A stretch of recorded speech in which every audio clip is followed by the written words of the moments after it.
보도록 하겠습니다. 원과 직선의 교점을 지나는 원의 방정식은 무수히 많습니다. 무수히 많습니다. 그 무수히 많음을 m이 표현해주고 있는 거예요. 그런데 와우, 얘가 놀랍게도 요 점을 지나네 해버리면 요 한 점을 xy 자리에 대입하면 미지수 m 하나, 식 하나, m값 구할 수 있어서 m 대입해버리면 우리가 원하는 딱 요 원의 방정식을 구할 수 있다요.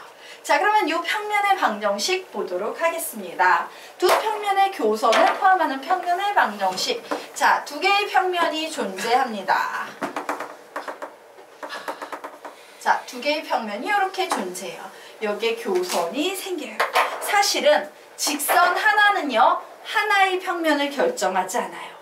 요 직선을 포함하는 평면은 무지 많아요. 왜? 여기서만 봐도 얘도 있고 얘도 있고 이런 애도 있고 이런 애도 있고 요 직선 하나를 포함하는 평면은 무수히 많다. 그 무수히 많음을 누가 얘기해 주고 있는 거다? 요 m이 표현해 주고 있는 거다. 여기에다가 뭐 예를 들어서 점 하나를 딱 근데 얘가 요 점 위에 있어 라고 하면 요 점을 x, y, z 자리에 대입을 해버리면 미지수는 m 하나 나와서 미지수 하나씩 하나 n값 구해서 대입하면 우리가 원하는 평면의 방정식을 구할 수 있다. 이런 식으로 들어가는 개념입니다. 선생님, 네. 평면이요. 네. 저 구한 평면이 m 네. 뒤에 있는 저 평면이면 어떡해요? 그러면 선생님 그것도 설명을 했었는데, 자, 요 녀석이 0이 나오는 경우가 있습니다 라고 선생님이 수학 상에서 설명을 했었어요. 그러면 어떻게 해놓으면 된다 그랬어? 모순이 일어나서 구할 수 없기 때문에 얘의 위치를 바꿔놓으면 된다 라고 얘기를 했었어요. 수학상에서. 기억날까? 만약 그렇게 하면요, 값이 네. 어떻게 나와요? 그럼 정상적으로 나와요. 그러니까 얘가 0이 돼서 m을 죽여버려서 모순이 일어나는 거거든요. 근데 얘는 안 죽거든. 그래서 바꿔버리면 돼. 그럼 아무 문제가 없어요. 그래서 모순이 일어날 때 위치를 바꿔라 라고 얘기를 했었습니다. 됐나요? 네. 자, 그러면 우리 아래에 있는 개념 들어가도록 하겠습니다. 자, 예. 자, 두 원의 교점을 지나는 직선의 방정식이에요. 자, 두 원의 교점이죠? 요 교점을 지나는 이 방정식. 우리 수학 상에서 배웠던 내용입니다. 우리는 요걸 보고 무엇의 방정식이라고 부른다? 공통현의 방정식이라고 부릅니다. 공통현의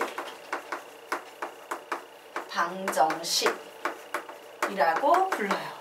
자, 공통현의 방정식은요, 우리가 위에 배웠던 개념, 무슨 개념 되겠습니까? 두 원 나오는 개념이니까 2번 개념이지. 자, 2번 개념의 m 자리에 무슨 숫자만 대입하면 공통형의 방정식을 구할 수 있다? 마이너스 1 대입하면 구할 수 있다 라고 배웠죠. 그래서 공통현의 방정식은요, x의 제곱 플러스 y의 제곱 플러스 ax 플러스 by 플러스 c라는 원이 하나 있었는데 바로 요 m 자리에 마이너스 1이라는 숫자를 넣어주는 겁니다. 그래서 a-x 플러스 b-y 플러스 c-는 0이야 라고 이렇게 해버려요. 그러면 마이너스 1 때문에 어떤 일이 발생해? x제곱이 상쇄돼서 사라지죠. y제곱도 상쇄돼서 사라지죠. 오직 얘는 xy라는 문자로 이루어진 1차식만 남지. 그러면 이 1차식, xy에 관한 1차식, 직선이라고 말할 수 있다 없다? 있다. 이렇게 해석이 되는 거예요. 자, 이 개념이 그대로 발전됐습니다. 두 구가 만날 때 생기는 원을 포함하는 평면이에요. 자, 두 개의 구가 이렇게 만나게 되면 이게 원이 생기지. 원이라는 거는 확장시키면 하나의 평면이죠. 맞습니까? 그래서 우리 요런 이름을 붙여보도록 하겠습니다. 공통 평면의 방정식. 공통 평면의 방정식. 즉 무슨 얘기다? 여기에 보이는 이 원이 포함되어 있는 평면을 어떻게 구할 것이냐예요. 뭐 내용은 똑같습니다. 어떻게 될 것 같아? 9의 방정식에 일반형을 쭉 적어놓으면 되겠지. 불러볼까? 9의 방정식 시작! x의 제곱 플러스 y의 제곱 플러스 z의 제곱 플러스 ax 플러스 by 플러스 cz 플러스 d. 그리고 공통 평면을 구하려면 x제곱, y제곱, z제곱이라는 구의 요소가 다 사라지고 x, y, z에 관한 1차식만 남아야 되지. 평면이니까. 그러므로 여기에 뭘 곱해준다? m 자리에 마이너스 2를 넣어줍니다. 그래서 x의 제곱 플러스 y의 제곱 플러스 z의 제곱 플러스 a 다시 x 플러스 b 다시 y 플러스 c 다시 z 플러스 d 다시는 0이야 라는 요런 식을 만들어 놓으시면 되겠습니다. 전부 다 수학상에서 확장되는 개념이어서 엄청 쉽다. 자, 그러면 지금부터 35페이지 문제 풀어보시기 바랍니다. 푸세요.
그래서 답은 몇 번? 3번. 자, 그러면 우리가 이 문제 같이 풀어보도록 하겠습니다. 왜 민석이 3번 안 나왔니? 나왔어요. 자, 그러면 우리가 문제 풀어보도록 하자. 자, 두 평면의 교선을 포함하고 점 1, 마이너스 1, 마이너스 1을 지나는 평면의 방정식을 구하래요. 자, 두 평면의 교선을 포함하는 평면의 방정식 만들어야겠지. 식을 우선 어떻게 씁니까? 불러볼까? 시작! x 플러스 y 마이너스 z 플러스 2 플러스 m에 2x 마이너스 y 마이너스 z 마이너스 1은 0이야 라고 이렇게 적어 놓으셔야겠죠. 자, 그런데 이 평면의 방정식이 놀랍게도 몇 콤마 몇을 포함한다? 1, 마이너스 1, 마이너스 1을 포함한다. 그래서 x, y, z 자리에 저 숫자를 대입합니다. 1 마이너스 1 플러스 1 플러스 2에 플러스 m에 2 플러스 1 플러스 1 마이너스 1은 0이야 라는 식이 나오네요. 플러스 1 마이너스 1 플러스 1 마이너스 1 서로 상쇄돼서 3 플러스 3 m은 0 나오네요. m 자리에 몇이 들어가면 되겠다? 마이너스 1이 들어가면 되겠다요. 자, 그래서 요 m 자리에 마이너스 1, 즉 빼주란 얘기네요. 자, 빼줬더니 어떤 식 나오겠습니까? 마이너스 x 플러스 2y. 자, z는 사라지고요. 2 플러스 1이니까 플러스 3은 0이야 라는 식이 나오네요. 그래서 양변에 마이너스를 곱해서 이렇게 만들었더니 답은 몇 번 되겠습니까? 3번. 이렇게 나오겠습니다. 자, 됐습니까? 네. 그러면 이제 다음 페이지로 넘어가도록 하겠습니다. 자.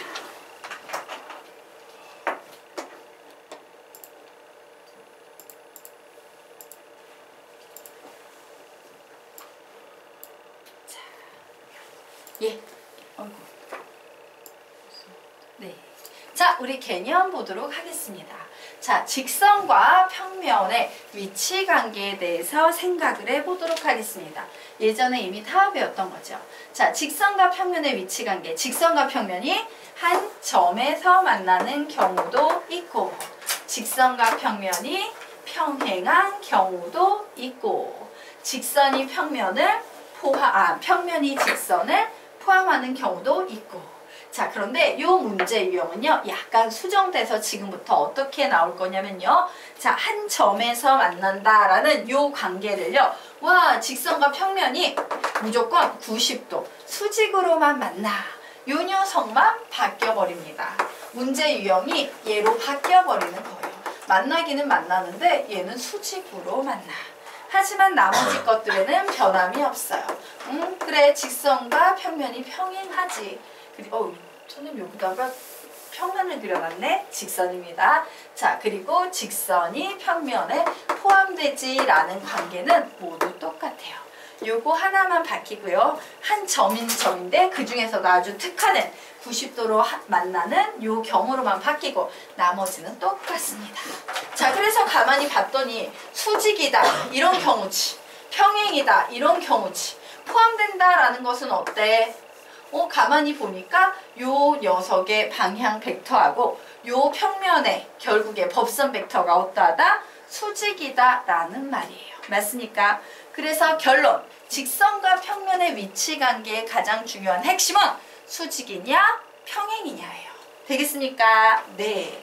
자, 그래서 직선의 방정식은 딱 보면 수직과 평행을 논할 때 필요한 거 방향 벡터.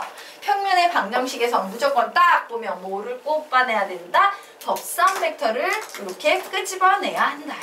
자, 그래서 우리 보도록 하겠습니다. 와, 여기 직선의 방정식 나왔네. 방향 벡터 불러볼까? 시작. P, Q, R. 와, 평면의 방정식 나왔네. 법선 벡터 불러볼까? 시작.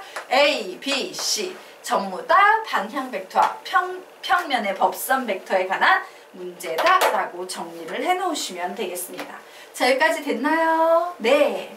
자, 그래서 우리 지금까지 또 엄청 많이 반복해서 했던 얘기를 밑에서 한 번 더 정리하고 가도록 하겠습니다. 예, 자, 여기까지 올려놓고 정리해 보도록 하자. 자, 우선 직선 L이 있어요. 방향 벡터 불러봅시다. P, Q, R. 평면의 방정식이 있어요. 법선 벡터 불러볼까요? A, B, C. 이렇게 되겠네요.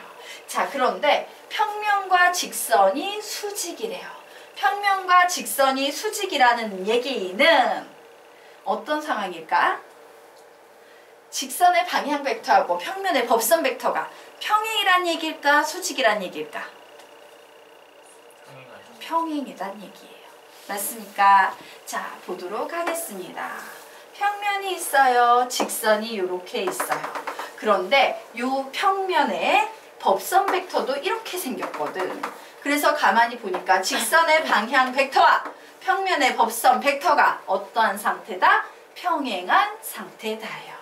자, 그래서 우리는 여기에서 보면 결국에 얘는 벡터 u하고 벡터 n하고 서로 평행하다라는 얘기구나. 자, 평행하다는 얘기는 다시 말하면은 k 벡터 n이라는 얘기구나. 자, 여기에 성분이 주어져 있으므로 우리는 결국 P는 AK, Q는 BK, R은 CK 이런 식으로 쓸 수 있구나. 그리고 평행할 때 무지하게 편하게 쓸 수 있는 개념 바로 뭐가 있습니까? P분의 A는 Q분의 B는 R분의 C다라는 이런 개념을 이용해서 문제를 풀 수 있다. 이렇게 정리를 해 놓으시면 되겠습니다. 자, 여기까지 됐죠? 자, 그러면 이제 보도록 하겠습니다. 두 번째, 여기에 보이는 평면과 직선이 이렇게 평행한 경우예요. 자, 그런데 평면은 무조건 법선 벡터를 가지고 얘기하는 거지. 와, 여기에서 봤더니 방향 벡터와 법선 벡터가 서로 무슨 관계다? 수직이다요. 그래서 적습니다. 벡터 u랑 벡터 n이랑 서로 수직이다. 수직 나면 무조건 내적은 0이다죠. 벡터 u 도트 벡터 n은 0이다 라고 정리하시면 되겠습니다. 성분이 주어졌으니까 내적 구하면 어떻게 되겠다? PA 플러스 QB 플러스 RC는 0이다 라는 개념으로 문제를 풀면 된다요. 굉장히 쉽죠. 자, 그러면 우리가 이제 마지막으로요. 평면이 직선을 포함하는 경우에 대해서 생각해 보도록 하겠습니다. 우선 평면이 직선을 포함하면 직선에서 무조건 방향 벡터고 평면에서는 무조건 법선 벡터지. 서로 무슨 관계 되겠습니까?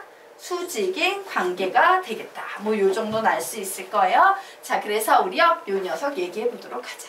자, 직선을 포함하고 x2, y2, z2를 지나는 평면의 방정식을 구할 때는 왜?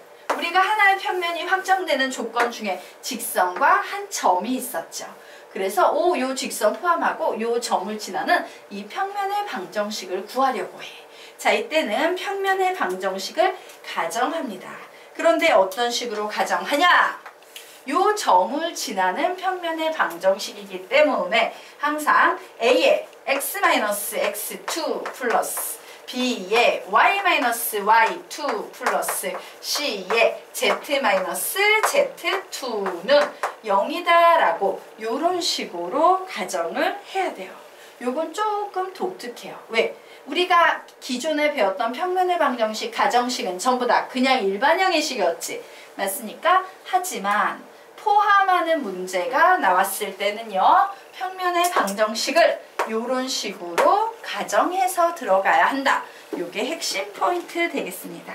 자, 그러면 이제 우리는 이렇게 가정하고 나니까 야, 법선 벡터하고 방향 벡터는 서로 수직이야 라고 얘기할 수 있겠네요. 자, 그래서 식을 쓸 수 있겠죠. 우선 방향 벡터는 P, Q, R이에요. 도트. 법선 벡터는 내가 가정해 놓았어. 뭐라고 가정했습니까? 시작!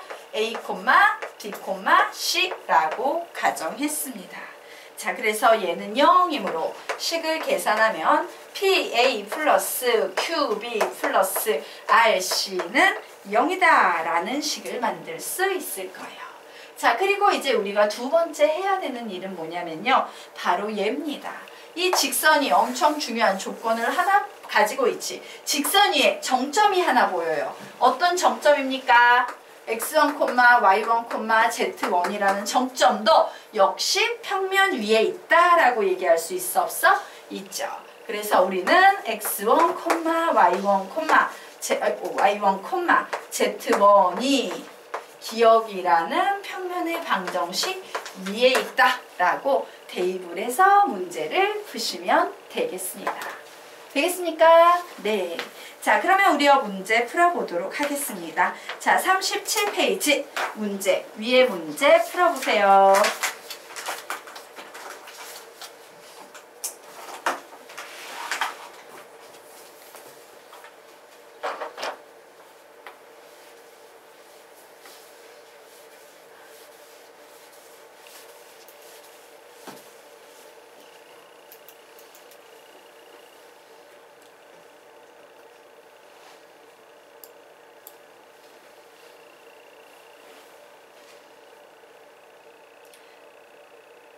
답은 5. 10초에 같이 갈게요.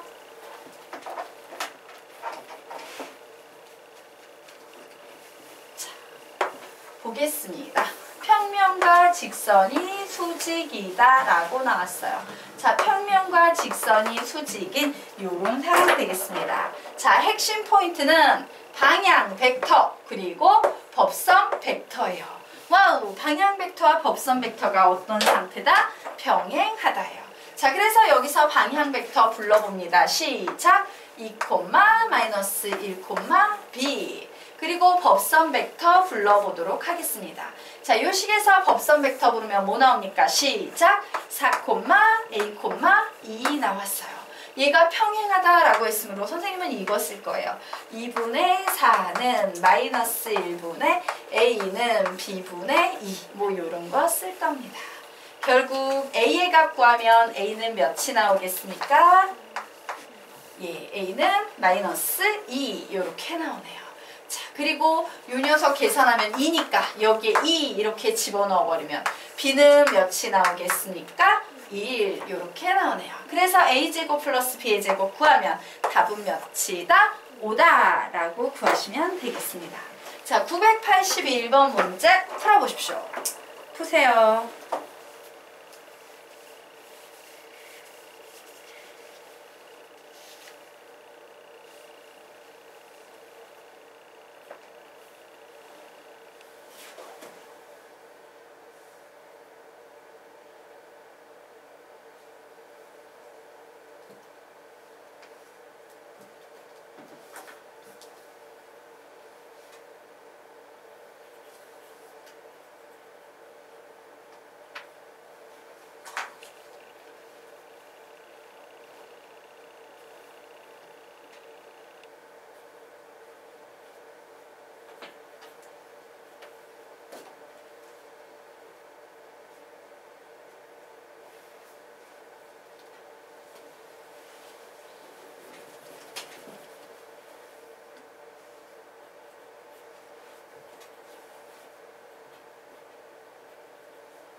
답을 내신 분은 답을 얘기해 주세요.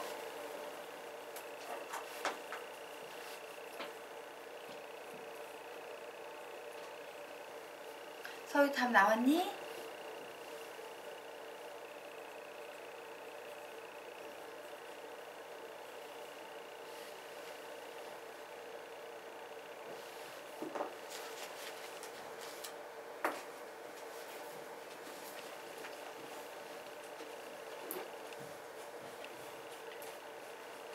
준이 답 나왔니?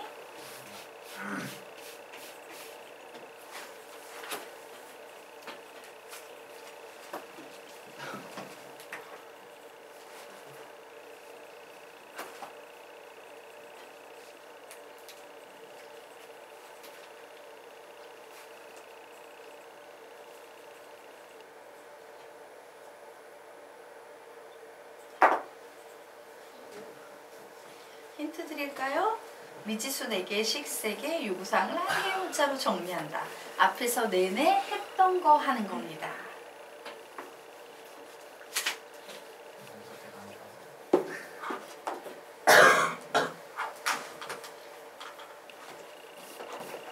다 불러봐. x 플러스 y 마이너스 3z 플러스 2. 정답. 자, 10초에 같이 갈게요.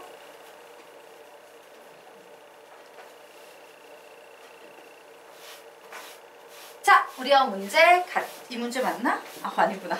깜짝 놀랐다. 예. 자, 우리 문제 풀어보도록 하겠습니다. 자, 점 A와 B를 지나고 직선에 평행한 평면의 방정식을 구하시오라고 문제가 나와 있어요. 그렇구나. 직선에 평행하구나 라고 나왔어요. 자, 항상 핵심 포인트는요. 방향 벡터와 법선 벡터 되겠죠. 어머, 방향 벡터와 법선 벡터가 수직이구나 라는 사실을 알았는데 평면의 방정식에 대한 어떤 정보도 안 나와 있어요. 그 얘기는 이 평면의 방정식을 가정에서 풀란 얘기네요. 자, 그래서 선생님이 평면의 방정식을요. ax 플러스 by 플러스 c z 플러스 d는 0이라고 놓고 a, b, c, d를 구해야지 라고 생각을 했습니다. 자, 그런데 이 녀석을 딱 보니까 우선 첫 번째 1,3,2라는 점이 이 평면 위에 있대요. 그래서 대입을 합니다. 그러면 a 플러스 3b 플러스 2c 플러스 d는 0이라는 식이 하나 만들어지죠. 자, 두 번째 마이너스 1,1,0도 이 평면 위에 있답니다.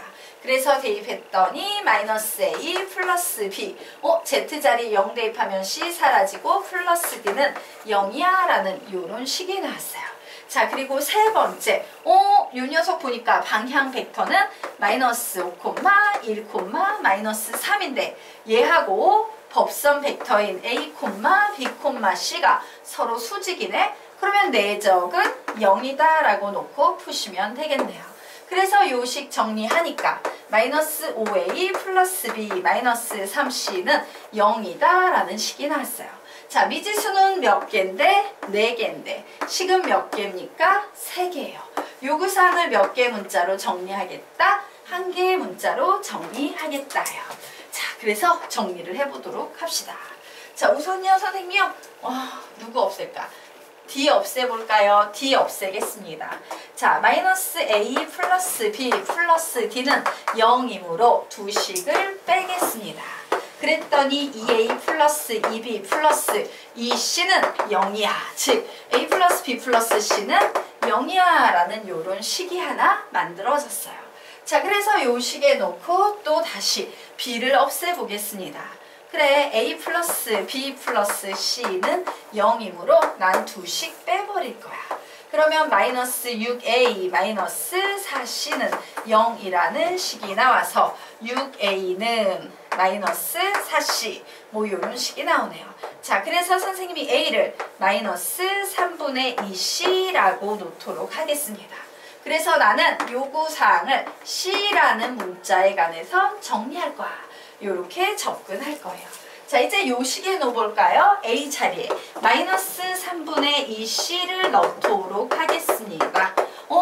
나 분수 너무 싫어. 3 곱해주겠습니다. 마이너스 2c 플러스 3b 플러스 3c는 0이 되므로 여기에서 b를 c로 정리해야 되죠. 3b는 여기에서 남아있는 c 넘어가면 마이너스 c가 돼서 b의 값은 몇이 되겠다? 마이너스 3분의 1 c 요렇게 되겠습니다. 자, 우리 이제 d만 정리하면 되겠죠? 자, 요 식 이용해 보도록 할 거예요. 자, A자리에 마이너스 3분의 2C를 넣고 B자리에는 마이너스 3분의 1C를 넣고 플러스 D는 0이다 라고 놓고 자, 양변에 선생님이 마이너스 3을 곱해버리겠습니다. 그러면 2C 플러스 C 마이너스 3C D는 0이라고 나와서 마이너스 3C D는 마이너스 3 죄송해요. 마이너스 3D는 마이너스 3C라고 나오네요. 자, 그래서 D의 값은 몇이 되겠습니까? C와 같다라고 요렇게 정리가 되네요. 자, 그래서 나는 이제 답을 내보도록 하겠습니다. 그래, A라는 문자 자리에는 마이너스 3분의 2C를 집어넣을 거고 B라는 문자 자리에는 마이너스 3분의 1C를 집어넣을 거고 CZ는 그냥 쓰고 D 자리에는 플러스 C를 집어넣을 거야.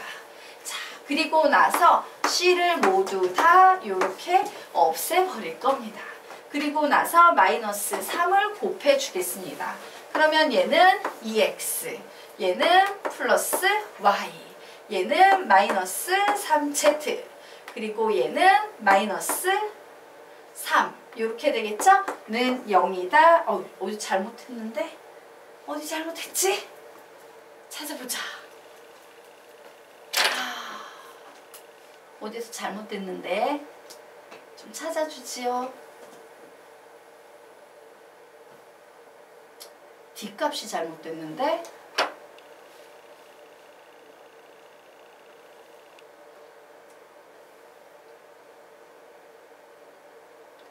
마이너스 3 곱하면 2C. 처음에 3분의 2C. 어디 잘못했어요? A가 그러네. 어디? 저, 마이너스 A. 마이너스 A인데 플러스 A 놓구나. 예, 이렇게 됐네요.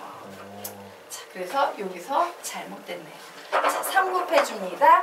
2C 마이너스 C 플러스 3D는 0. 그러므로 C 플러스 3D는 0. 그러므로 3D는 마이너스 C이므로 D는 마이너스 3분의 1 C가 된다.